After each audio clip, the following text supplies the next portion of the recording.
Welcome to 108 news Telugu బులెటిన్లో ముందుగా headlines.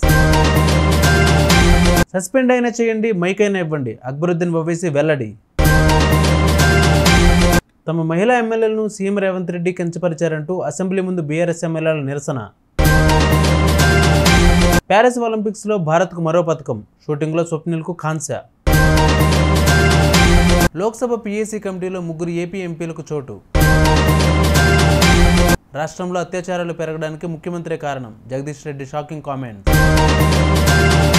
Pithapuram నియోజకవర్గాన్ని దత్తత తీసుకుంటా, ఎమ్మెల్సీ హరిప్రసాద్ వెల్లడి. తెలంగాణ అసెంబ్లీలో బీఆర్ఎస్ మహిళా సభ్యులను సీఎం రేవంత్ రెడ్డి అవమానించారని బీఆర్ఎస్ సభ్యులు వాయిదా తీర్మానం ఇచ్చారు. అయినప్పటికీ స్పీకర్ తమను పట్టించుకోవడం లేదని, అసెంబ్లీలో సబితా ఇంద్రారెడ్డికి మాట్లాడే అవకాశం ఇవ్వాలని డిమాండ్ చేస్తూ నిరసన వ్యక్తం చేశారు. ఇదే సమయంలో సభలో ఎస్సీ వర్గీకరణ తీర్పుపై చర్చించాలని సీఎం రేవంత్ రెడ్డి స్పీకర్ను కోరగా ఎస్సీ వర్గీకరణపై మాట్లాడాలని సభ్యులను సూచించారు. దీనితో ఒక్కసారిగా సభలో గందరగోళం నెలకొంది. ఈ సందర్భంగా ఎంఐఎం సభ్యుడు అక్బరుద్దీన్ ఓవైసీ మాట్లాడుతూ, నిన్నటి సభలో సబితా ఇంద్రారెడ్డి పేరు తీసుకువచ్చారు కాబట్టి క్లారిఫై చేసుకోవాల్సిన హక్కు ఆమెకు ఉంది. ఆమెకు మైక్ ఇవ్వలేదు సరే, కనీసం సభను క్రమశిక్షణలో పెట్టండి, లేదా సభ నిబంధనల ప్రకారం వారిని సస్పెండ్ చేయాలి అంటే చేయండి, కానీ వారిని సస్పెండ్ చేయరు, మైకు ఇవ్వరు, ఇది కరెక్ట్ కాదు అంటూ అక్బరుద్దీన్ ఓవైసీ స్పీకర్ను సూచించారు. Honorable Speaker, sir, it's been more than 1.5 hours. Major opposition is agitating, sitting here. The House is not in order. The government needs to take a decision. Either they should be given an opportunity, which is their right. If not, the government thinks, no, we will not give them an opportunity. So you bring the House in order by suspending. Either you have the courage to face them, listen to them, or you gather the courage to suspend them. You don't even have the courage to suspend them, nor you want to give them the mic. This is not the way the democracy is run, sir.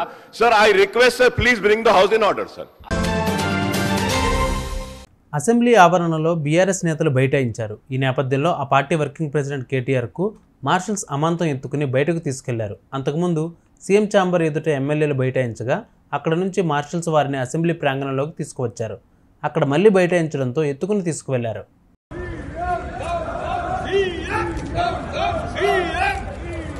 Telangana ఆడబిడ్డల్ని అవమానించిన ముఖ్యమంత్రి వెంటనే, తెలంగాణ ఆడబిడ్డల్ని అవమానించిన ముఖ్యమంత్రి వెంటనే, తెలంగాణ ఆడబిడ్డల్ని అవమానించిన ముఖ్యమంత్రి వెంటనే క్షమాపణ చెప్పాలి. తెలంగాణ ఆడబిడ్డల్ని అవమానించిన ముఖ్యమంత్రి వెంటనే. ప్యారిస్ ఒలింపిక్స్లో భారత్కు మరో పథకం వచ్చింది. యువ షూటర్ స్వప్నిల్ సత్తా చాటాడు. మెన్స్ 3rd పొజిషన్ షూటింగ్ ఫైనల్లో 3వ స్థానంలో నిలిచాడు. దీనితో కాంస్య పథకం సొంతం చేసుకున్నాడు.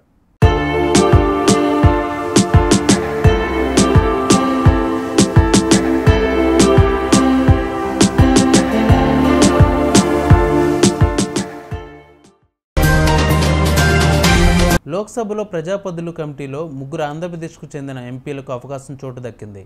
గురువారం జరిగిన ఎన్నికల్లో 18వ లోక్సభ ప్రజాపదుల కమిటీ చైర్మన్గా లోక్సభ ప్రతిపక్ష నేత రాహుల్ గాంధీని ఎన్నుకోగా సభ్యులుగా 19 మంది పోటీ చేశారు.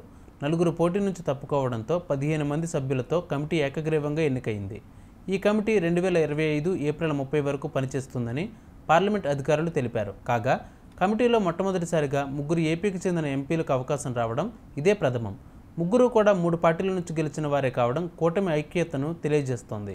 టీడీపీకి చెందిన ఒంగోలు పార్లమెంటు సభ్యుడు మాగుంట శ్రీనివాసులరెడ్డి, జనసేన మచిలీపట్నం పార్లమెంటు సభ్యుడు బాలశౌరి, బీజేపీకి చెందిన అనకాపల్లి పార్లమెంటు సభ్యుడు సీఎం రమేష్ బీఎస్సీలో సభ్యులుగా ఎన్నికయ్యారు.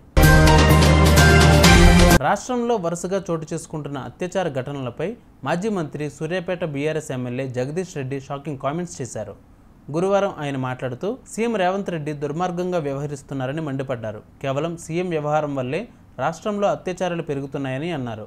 పోలీసుల పని పోలీసులను చేసుకొనివ్వడం లేదని మండిపడ్డారు. ఒకవైపు శాసనసభ జరుగుతుండగానే ఇవాళ మరికొన్ని అత్యాచారాలు జరగడం బాధాకరమన్నారు. ఇది కాంగ్రెస్ గొప్ప పాలన అని ఎద్దేవా చేశారు. రాష్ట్రాన్ని రేవంత్ రెడ్డి ఏం చేయాలని అనుకుంటున్నారని ప్రశ్నించారు. కేసీఆర్ను తిట్టడానికి మాత్రమే అసెంబ్లీ పెడుతున్నారని విమర్శించారు. కాంగ్రెస్ నేతలు ఎవరికీ ఇంగిత జ్ఞానం లేదు అని తీవ్ర వ్యాఖ్యలు చేశారు. పిఠాపురం నియోజకవర్గాన్ని దత్తత తీసుకుంటున్నట్లు జనసేన ఎమ్మెల్సీ పిడుగు హరిప్రసాద్ ప్రకటించారు. గురువారం పెన్షన్ల పంపిణీలో పాల్గొనేందుకు బుధవారం రాత్రి జనసేన ప్రధాన కార్యదర్శి కె నాగబాబుతో కలిసి పిఠాపురం చేరుకున్నారు. ఆయన మాట్లాడుతూ, ఎమ్మెల్సీకి ఒక నియోజకవర్గాన్ని ప్రోటోకాల్ పరంగా సొంత నియోజకవర్గంగా ఎంపిక చేసుకునే అవకాశం ఉండడంతో తాను ఈ నియోజకవర్గాన్ని ఎంచుకున్నట్లు తెలిపారు. చూసారుగా ఇవి వాళ్ళ బులెటిన్ అప్డేట్స్. మరిన్ని అప్డేట్స్తో మళ్ళీ మీ ముందుకు వస్తాను. అంతవరకు keep watching 108 news Telugu. Please subscribe to 108 TV. Subscribe to 108 TV. Please subscribe to 108 TV channel. Please subscribe to 108 channel. Please subscribe to 108 channel. 108 TV ki. Please subscribe to 108 channel. Please subscribe to 108 TV. Please subscribe to 108 TV. Please subscribe to 108 TV. Please 108 TV follow. Please subscribe to 108 TV channel. Please subscribe to 108 TV. Please subscribe to 108 TV. Please subscribe 108 TV. 108 TV ని follow అవ్వండి. 108 TV ని follow అవ్వండి. Please subscribe to 108 TV.